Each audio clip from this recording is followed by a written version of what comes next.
Welcome back to the podcast, my friends. I am so excited for the episode that I have in store for you today because I am going to be pulling back the curtain on the mindset shifts and untraditional habits that I have stepped into over the past 9 years that have made the biggest difference on my money mindset and that have allowed me to call in multiple millions of dollars and really has made me a multimillionaire, which is still kind of weird to say out loud. There's still a part of me that hasn't totally sank into that identity. Right? I was talking to my coach about it and I'm like, it's still kind of weird to say, but it's true.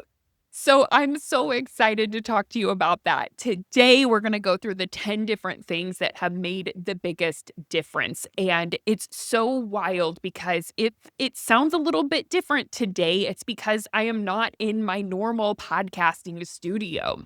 So as you've probably been listening to the podcast, you've been hearing about my move to Maui.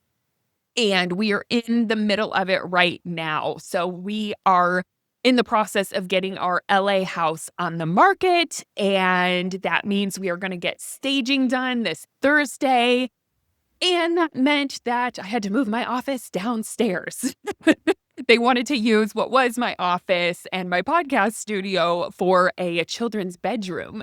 So they're going to be staging it as that. So we moved downstairs into what was our movie room, which is now completely empty and it's just all white walls. We got it all repainted. So it looks very white if you are watching from YouTube. And I do apologize if you hear a bit of an echo because we have like no padding, no carpet, anything like that. That's changing on Thursday once we get it staged. But for now, you'll have to bear with me, and I hope the information in here is worthy of a little bit of an echo. I really think it will be. But what I was wanting to mention is that in the process of clearing out my old office, which, wow, y'all, like, I'm telling you, blast from the past, reflection time, like looking back on how far I've come and what's happened in the past 9 years, because we bought this house 9 years ago.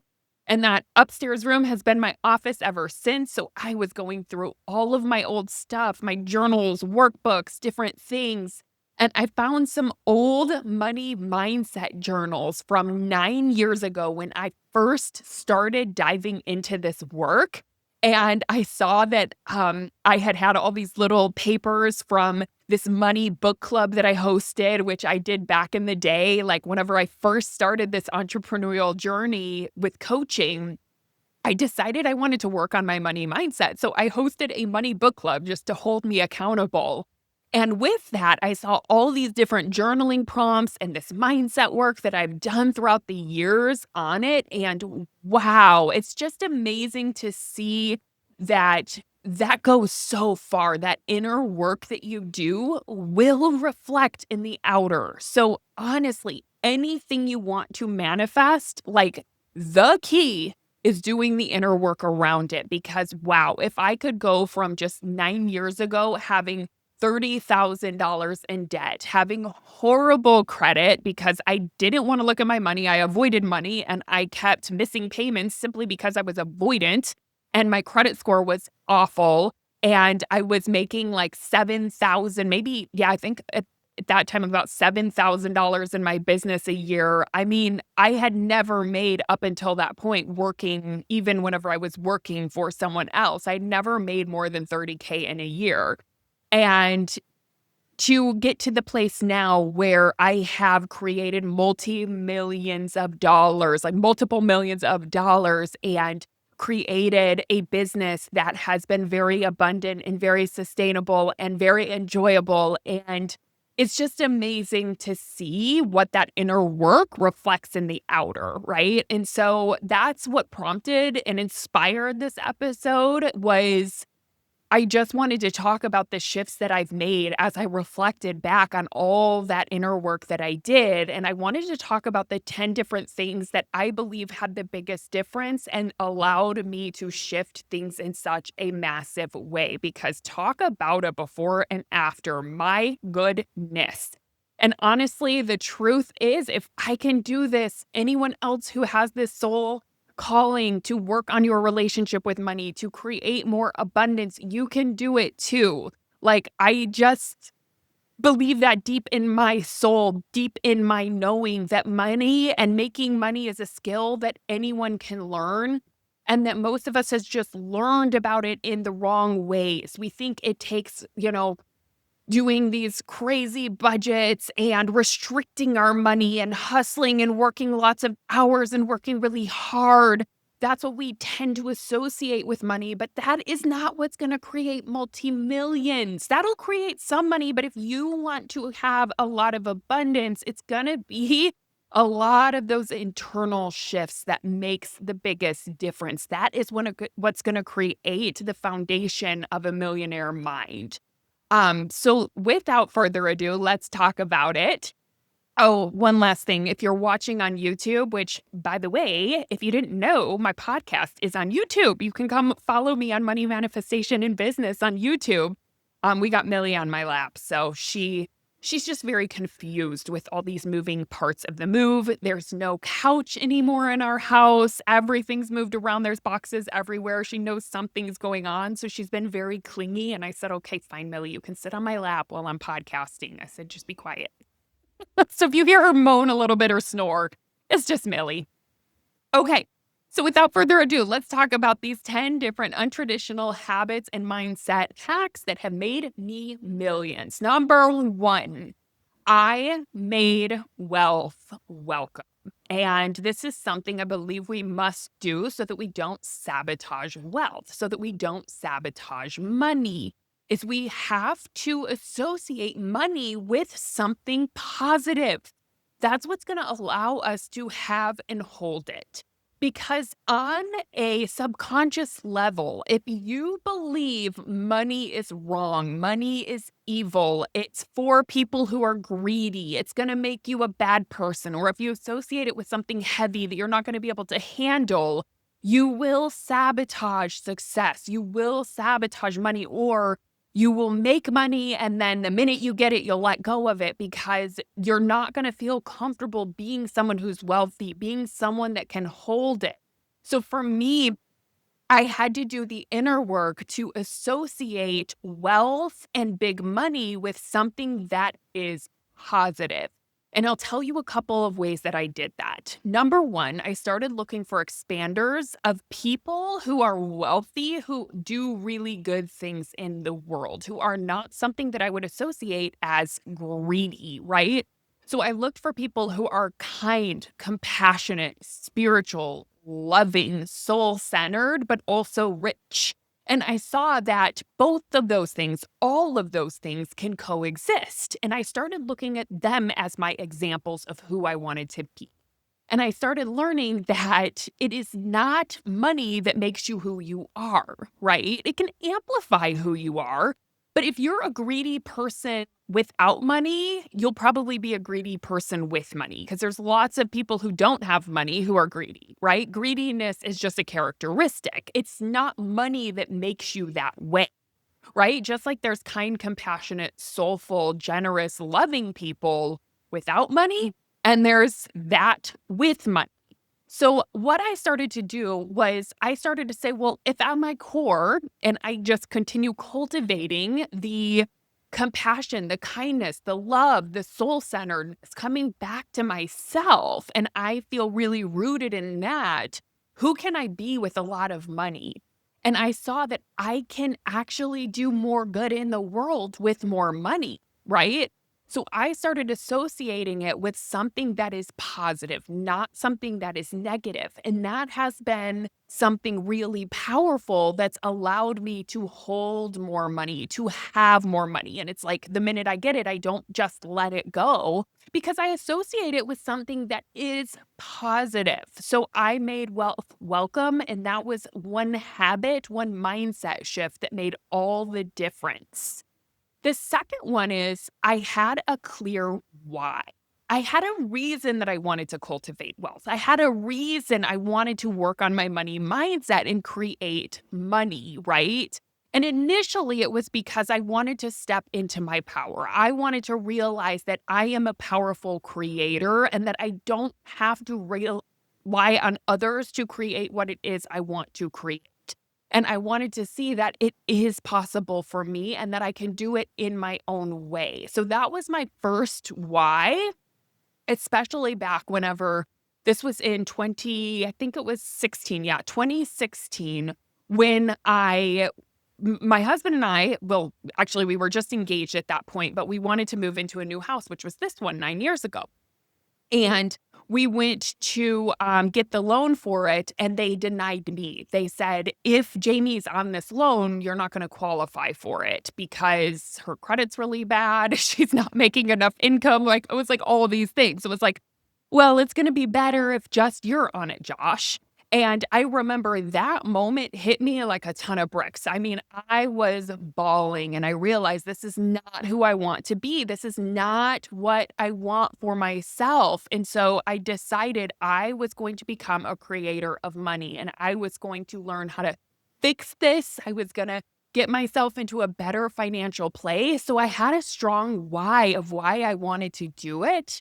And that's evolved over time, right? Now my why really has to do with self-expression because I feel like I can do the things that my soul is called to do when I have money, right? When I have the money to do it. I don't ever want to say I can't do it because I can't afford it. I can't do it because, money is tight. And so my why has to do with self-expression, has to do with living out my highest soul calling and being generous with money. There's certain things that I want to give to and be able to share with others. And so I had a strong why, and I still have a strong why, and it has evolved, right? So having that can be helpful. Like, why do you want money? Not just from an egoic place of like, I think I'm going to be worthy once I make $1 million, or I'm finally going to see myself as successful when I do it. That kind of stuff doesn't tend to work very well. Egoic desires, like, they are empty, and even if you get it with an egoic desire, it's gonna feel empty when you receive it. It's not gonna feel quite right. So you wanna ask yourself from a heart-centered place, like, what would I do with money? What kind of good in the world could I do with it? Why would I want it? Maybe it's something like you want to support your children through college. Maybe it's you want to move somewhere and experience something, and it takes money to do that. Maybe you have something you want to give back to, right? So come up with your reasons why you want to create it and what you want to utilize it for. That's going to make a big difference. Now, the third one is this was a habit that I created and I still practice this habit, which is I celebrated every flow of money, meaning every time money would come in, I would celebrate and I still celebrate. Even if I find like a dime on the ground, I literally am like, thank you, universe. It is raining money. You are always coming to me. Look at how money comes finding me in the most miraculous ways. Thank you, thank you, thank you. And I really just do this quick little gratitude intention. If I see a payment coming through in Stripe, I say thank you internally. It's an internal celebration that happens. And I do this with all money. So in the past, I used to only think that money was worthy of celebrating if I earned it. Meaning, if I worked really hard for it, or if it came through my business, if it was something that was directly correlated with the output that I put out into the world. Well, that is something that I shifted, and I will tell you what, this shift has made me millions of dollars. Now I celebrate all money, and I especially love to celebrate money that comes through with ease. Meaning, if I had an investment that ended up multiplying, I love to celebrate that. If for example, selling homes, right? If I sell the home and abundance comes through that, I celebrate. If my husband gets an unexpected check or an expected check, right? I celebrate that. We love to co-create with each other. And that's how we see ourselves in relationship is when he receives abundance, I receive abundance. When I receive abundance, he received abundance because we are in this together. So it's super fun. We see it as a co-creation, and I get to celebrate every time that my husband receives money because we see it as something that we're receiving together, and we celebrate that just as much as I would celebrate if I got a new client or something like that. So celebrating it all, right? The gifts, the refunds, the oh my gosh, I didn't realize I wasn't going to have to pay anything for my taxes, or I got a tax refund. Anything, any kind of inflow, I highly recommend you celebrate, because I'm telling you, what you appreciate appreciates. Lynn Twist taught me this. I did an episode a couple of episodes back on some of my favorite money books. And The Soul of Money is one of my favorites. And she is the one who quotes that what you appreciate appreciates. And once I learned that, that's when I started appreciating all inflow, whether it's a gift, whether it comes in with ease. Doesn't matter. I celebrate it all. And I really, truly believe that is why my net worth has multiplied by so much. I love celebrating it all. No money is more worthy than others, right? Okay. Another one that really made all the difference is I stopped chasing money, right? This is a habit that I have cultivated where I no longer chase money, because nothing chased, like, right? Look, what happens when you're chasing something, right? Think of a dog that you're running after and you're chasing. What does it do? It runs away. It's not going to come toward you. If you're chasing something, it's going to run further away. So if you want to receive more money, you have to open your palms, open your hands, let yourself receive it. Stop striving so hard. Stop trying, because that energy does not create the most wealth. And I will tell you that firsthand, because I have done it both ways for much of my life. Most of my life, I was in the striving, trying, hustling, working really hard, grinding. And yes, you can make some money from that, but you can't create true wealth from that place. So you really have to separate effort from money. And the reason we put effort out into the world, or we give value, or we share, is because we are supposed to do that as humans. That is what lights us up. We are here to express. We are here to give. We are here to share. And yes, the more you do that, the more you will receive. But it's really helpful to separate it and do that without attachment, and open yourself up to receiving more. Right? That will make all the difference. So again, stop chasing money, because what is being chased does not like to come towards you. All right, the fifth one, this one's huge. This one, I think, may be the shift that made the biggest difference in my life. Is I rewrote my money stories. And that's what I saw when I looked back over these past 9 years at all of my journals and my past money journal. It was diving deep into my mindset around money and my consciousness. And it was the willingness to look at it and to question it and say, is this in alignment with what I like? Is this in alignment with my highest self? Because thoughts become things. What we believe, we end up creating. So if we think money is not for someone like me, or it's a lot of work to make money, or it's hard to make money in business, we will literally create that for ourselves.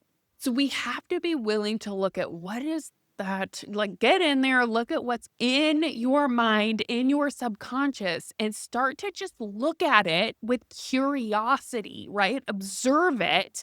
And from that place of observing, that's when you are separated from it. You're no longer with it, and you can decide on purpose. Do I want to keep this way of thinking? Do I want to hold on to this for the rest of my life, or do I want to shift it and create a new way? And in my program, the Money Manifestation Movement, we have an entire module on doing a money mindset audit. And that makes all the difference. When you are willing to actually look at it and answer those questions, it will be really revealing. And yes, it might be a little uncomfortable when you first start, but it is the key to more abundance, because you cannot create wealth while thinking thoughts that are not in alignment with wealth, that are not in the frequency of wealth. So I have done money mindset work consistently for 9 years. I did it pretty heavily for about 2 years, and that's when a huge shift happened. But I will tell you what, I really believe that was one of the main keys to all of this manifestation of wealth that has happened over these 9 years. And that's the work that I love to do as a coach, is to help support other people with that. And because I have gone on that journey, I can spot those beliefs in a second. Okay, the sixth habit that I leaned into was I invested in my mindset before I felt ready. Or let's just say I invested, period, before I felt ready, right? I would invest in my mindset. I invested in investments. Initially, before I had money, my main thing that I invested in was my mindset, because that's what started to actually create the wealth. Once I started doing the internal work, it started reflecting, right? And then as I started creating wealth, I actually invested in other things such as real estate, such as, my retirement account and different things, right? And so I would do it before I felt ready. And that is key, because a lot of times you're not going to feel ready. Your brain is going to give you all the reasons just to stay as is, stay safe, stay in the cave. But guess what? Our brain is wired to survive. Our brain is not wired to thrive. So our brain will scare us into staying exactly as we are. That is why I always say courage is the key to manifesting, because you got to take the leap before you feel fully ready.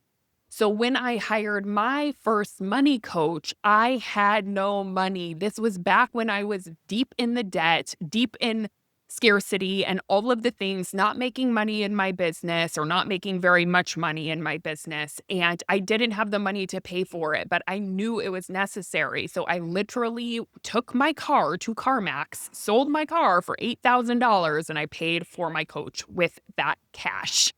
Best investment ever, right? So I found a way to make it happen, and it changed everything for me. So I would say that is 100% something that I attribute to what I have created. And I'm so grateful for my past self for believing in herself, right? She had to believe in herself to do something like that. And I've done that a number of times, whether that was investing in different certifications or different things that felt right for me.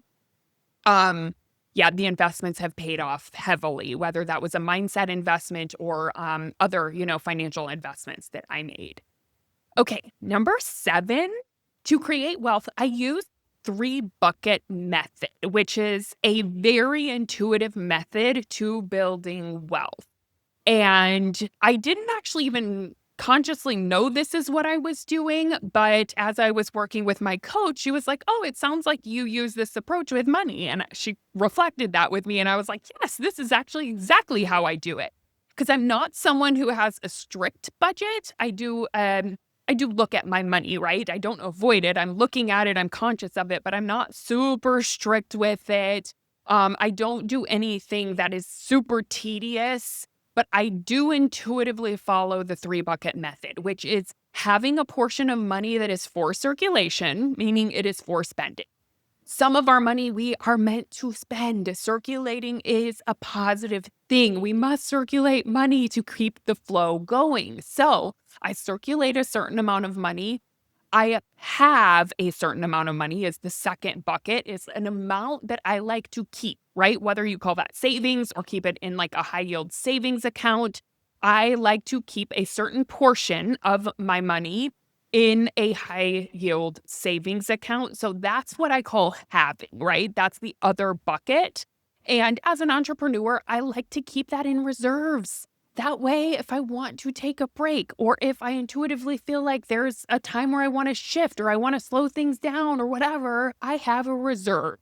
And the important thing with that is to decide on purpose what you want in there.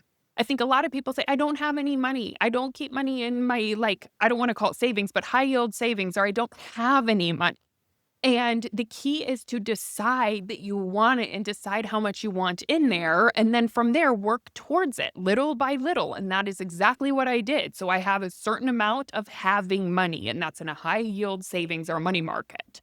And then I have a portion, the third bucket is the money that I'm multiplying. And that is money that I put in investments. So again, early on, the investments that I made were in my mind, in my consciousness, in the inner work. So I invested in coaches. I've invested in certifications, things that allowed me to do inner work, retreats, things like that. Books, that's a huge one. Like I saw that as something that was multiplying my wealth, right? And then since doing that, I still invest in that. But now that I have more overflow, I invest in the other things now. And so there's always those three buckets that I'm conscious of is the circulation, the having, and the multiplying. And I usually decide how much do I want to have circulating, how much do I want to have for having, and how much do I want to put towards multiplying. And I know like in the beginning, a lot of times it feels like all you're doing is circulating, but you can really start small. Decide that with every bit of money that you make, you put 1% of that towards having, and then put 1% of that towards multiplying, right? And that can make all the difference. Okay, number 8 in terms of mindset shifts and habits is I normalized big money. This is huge. In fact, in the money manifestation movement, we spend an entire month, the month of August, on normalizing big money and really stepping into the identity of being someone who is an energetic match to big money. Like you and big money, yeah, for sure. I had to do this work too in order to get to the place that I'm in now. So I would go to places like Beverly Hills and I would go to Rodeo Drive and I would literally sit at the Starbucks there and I would look at the wealth and I would say, I belong here. I belong here. Okay, this might not be my circumstance right now. I may not have the same money that they have, but I belong here. This is normal. What if this is normal? I'd go in Saks Fifth Avenue and just like window shop, but I would look at things and say, what if I could buy this one day? Like, this is going to be normal for me. This is normal. I belong here. And I would just get myself into the energetic state and talk to the people that work there and things like that of like, this is me. I'm a match for this, right? Um, so I just started normalizing big money, and it is helpful when you learn from people who have big money, surround yourself with people that have big money, or even just learn from the mindset of someone who has big money, right? So that's why I'm always studying people who have a lot of money because I'm like, I want to normalize that mindset for myself. So I've read lots of books on that as well. And that became a conscious habit of mine to normalize it and to remind myself that I belong there, that I, even though those weren't my circumstances at the time, in fact, my circumstances were far from it, I just decided I belong. I'd drive around in neighborhoods that I liked and I'd be like, oh, I could buy this house one day. This is normal. This is going to be me. This is going to be my neighborhood, right? And then eventually it became the truth. Okay. Ninth habit is this is a biggie. I followed my intuition. I swear your intuition is going to be your biggest moneymaker. I think this is what so many people don't realize. We think that we need to rely on outside experts and that there's another way of doing things and that it's outside of us. But honestly, your intuition is going to be your biggest moneymaker, especially when you do this inner work around money and you clean up any of the thoughts that tell you you can't have it. And when you start seeing money as a positive thing, your intuition will start guiding you. So that has been my biggest moneymaker is just following the nudges, intuitively deciding when I'm ready to sell a home, for example. The house that I sold, the last house, I'd had a house in Venice Beach, and when I just knew it was right to sell it at that time. And we sold the house, made $1 million on that house. And I will tell you what, that house has not gone up in value in years since then. It has not gone up at all, right? In the area that we ended up moving to, it went up by tons of money. So I've always followed my intuition and these nudges, and it's paid off. And I also believe that not every single thing is going to pay off, but it's all going to even out, right? So other intuitive nudges that I've had maybe haven't had the same payoff, but I always think that overall I come out ahead. So I'm always following the nudges and the instincts because it has paid off for me for the most part.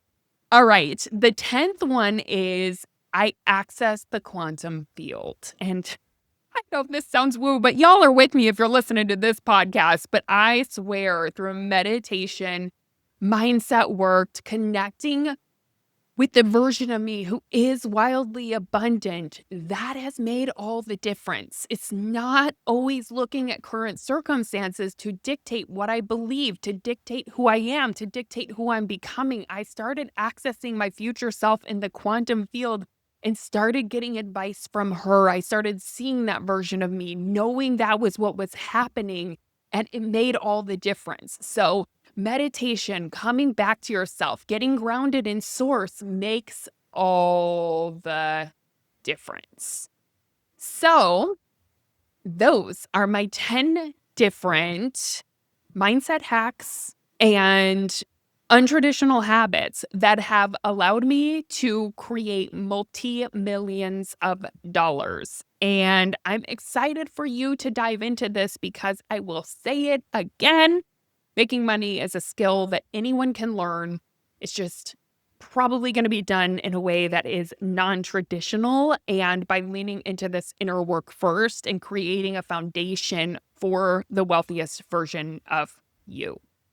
All right, I hope you enjoyed this episode, and I am so excited for you to call in more wealth because why not? All right, I will see you next week on our next episode.